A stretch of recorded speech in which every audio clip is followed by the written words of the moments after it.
بسم اللہ میں ہر درد کے لیے شفا موجود ہے۔ چنانچہ قیصر روم نے حضرت عمر رضی اللہ عنہ کو خط لکھا۔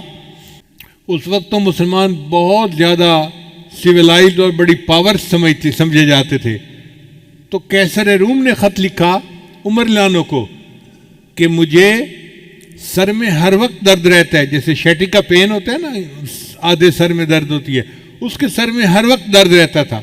اس نے کہا کہ اگر آپ کے پاس کوئی اس کا علاج ہو تو مجھے بھیج دیجیے۔ حضرت عمر رضی اللہ عنہ نے ایک ٹوپی بھجوائی اور فرمایا کہ اس ٹوپی کو سر پہ کر لیا کریں، آپ کے سر کی درد دور ہو جائے گی۔ چنانچہ وہ ٹوپی جب سر پہ کرتا، جتنی دیر کرتا درد ختم ہو جاتی، جب ٹوپی اتارتا درد پھر شروع ہو جاتی۔ اب ایک دن اس نے سوچا کہ اس ٹوپی میں کیا مقناطیسیت ہے، چنانچہ اس نے ٹوپی کو اتار کے دیکھا تو اس کے اندر کی طرف حضرت عمر رضی اللہ عنہ نے بسم اللہ الرحمن الرحیم لکھا ہوا تھا۔ اس آیت کی برکت سے اللہ اس کے سر کے درد کو ختم فرما دیتے تھے۔ چنانچہ صحابہ کرام بیمار بندے کو بسم اللہ پڑھ کے دم کیا کرتے تھے۔ حدیث پاک میں آتا ہے کہ جبریل علیہ السلام، عائشہ رضی اللہ عنہا روایت کرتی ہیں کہ جبریل علیہ السلام کئی مرتبہ آتے اور نبی علیہ السلام بیمار ہوتے تو جبریل علیہ السلام بسم اللہ پڑھ کے اپنے محبوب صلی اللہ علیہ وسلم کو دم کیا کرتے تھے۔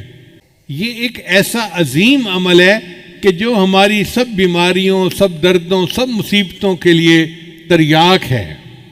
حضرت عثمان بن ابی العاص نے نبی علیہ السلام سے شکایت کی، اے اللہ کے حبیب صلی اللہ علیہ وسلم، میں جب سے مسلمان ہوا ہوں تو میرے جسم میں دردیں رہتی ہیں، ادھر درد ادھر درد۔ تو نبی علیہ السلام نے فرمایا، تمہیں جس جگہ پہ درد ہو تم ہاتھ رکھ کر اس کے یعنی جگہ پر ہاتھ رکھ کے بسم اللہ پڑھ لیا کرو، اللہ تمہارے درد کو ختم کر دے گا۔ چنانچہ جب ان کو درد محسوس ہوتی تھی وہ درد کی جگہ پر ہاتھ رکھتے تھے اور بسم اللہ الرحمن الرحیم پڑھ لیتے تھے۔ اس کی برکت سے اللہ نے ان کے درد کو ختم فرما دیا تھا۔ عبداللہ بن عباس نے نبی علیہ السلام سے پوچھا، اے اللہ کے حبیب صلی اللہ علیہ وسلم، ہمیں بخار کا دم اور بیماری کا دم بتا دیا کریں، ہمیں کوئی بخار کا دم بتا دیں، بیماری کا دم بتا دیں۔ تو نبی علیہ السلام نے فرمایا کہ جب کوئی بندہ بیمار ہو تو تم اس پر پڑھا کرو بسم اللہ الکبیر اعوذ باللہ العظیم من کل عرق نار ومن شر حر النار، اخرجہ الترمذی۔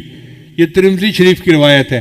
تو نبی علیہ السلام نے ان کو بخار کا یہ دم سکھایا۔ اس کا مطلب یہ کہ بسم اللہ کی برکت سے اللہ تعالیٰ واقعی بندے کی بیماری کو ختم فرما دیتے ہیں۔ اس لیے ہر تکلیف کے وقت بسم اللہ پڑھنی چاہیے۔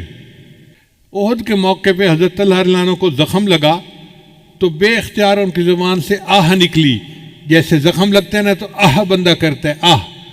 تو جب ان کو زخم لگا تو انہوں نے آہ کی تو نبی علیہ السلام نے فرمایا، لو قلت بسم اللہ لرأیت بناءک الذی بنى اللہ لک فی الجنۃ وانت فی الدنیا۔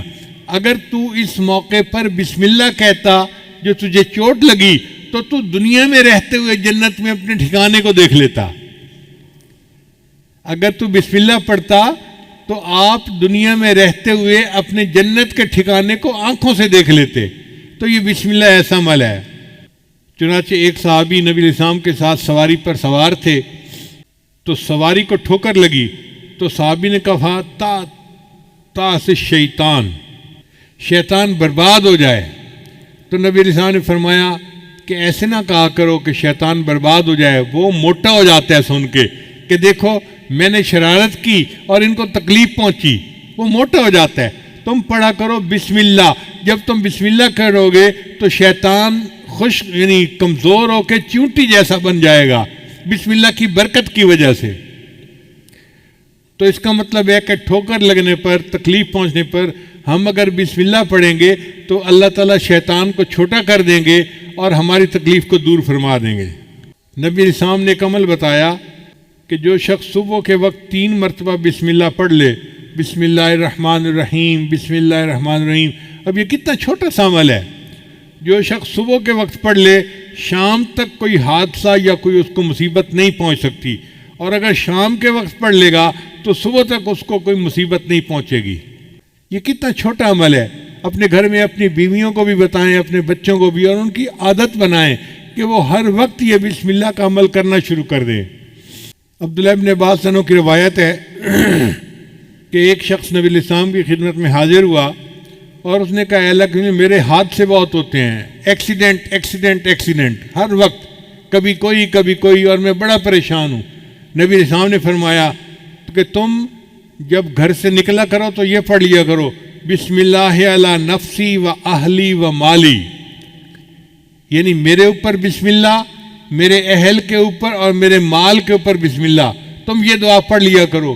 اس صحابی نے جب سے یہ دعا پڑھنی شروع کر دی اس کے بعد زندگی بھر ان کا کوئی حادثہ نہیں ہوا، اللہ نے حادثے سے ان کی حفاظت فرما لی۔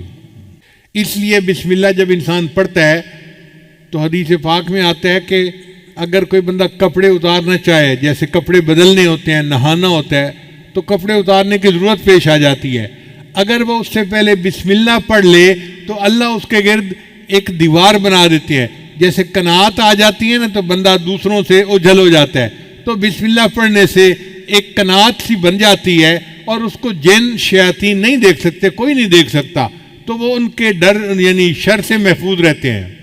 اب لوگ کہتے ہیں جی جن کا اثر ہو گیا، بھئی ہونا تو تھا ہی صحیح، آپ نے کپڑے بدلے بسم اللہ پڑھی نہیں، اگر قریب کوئی جن ہوگا تو اس کو غصہ آیا ہوگا کہ میرے سامنے کیوں یہ کپڑے ننگا ہو رہا ہے، تو اس نے تمہیں نقصان پہنچا دیا۔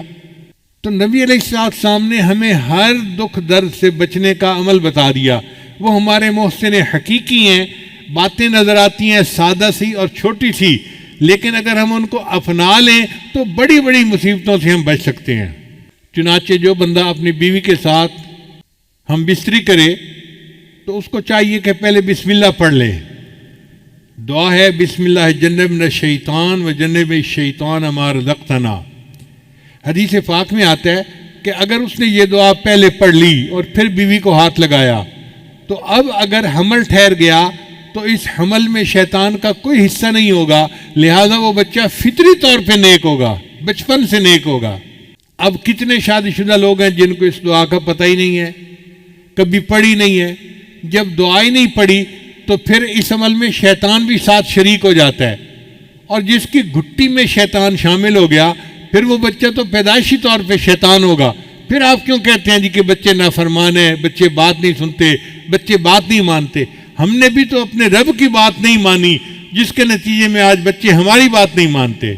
نبی علیہ السلام نے ارشاد فرمایا، جابر بن عبداللہ رضی اللہ عنہ کی روایت ہے کہ نبی علیہ السلام نے فرمایا کہ جب رات کو سوتے وقت بسم اللہ پڑھ کے دروازے بند کرو، یعنی اپنے دروازے جو گھر کے بند کرنے ہیں نا، عورتیں عام طور پہ بند کرتی ہیں گھر کے دروازے، تو عورتوں کو یہ عمل سکھانا چاہیے کہ وہ گھر کے دروازے بند کرنے سے پہلے بسم اللہ پڑھ لیا کریں، کیونکہ جو دروازہ بسم اللہ پڑھ کے بند کیا جاتا ہے شیطان وہ دروازہ نہیں کھول سکتا، شیطان گھر میں داخل نہیں ہو سکتا۔ پھر السلام علیکم جی دوستو، آپ نے دیکھا اور سنا شیخ پیر ذوالفقار نقشبندی رحمۃ اللہ علیہ کو کہ شیخ پیر ذوالفقار نقشبندی رحمۃ اللہ علیہ کیا بیان فرما رہے تھے۔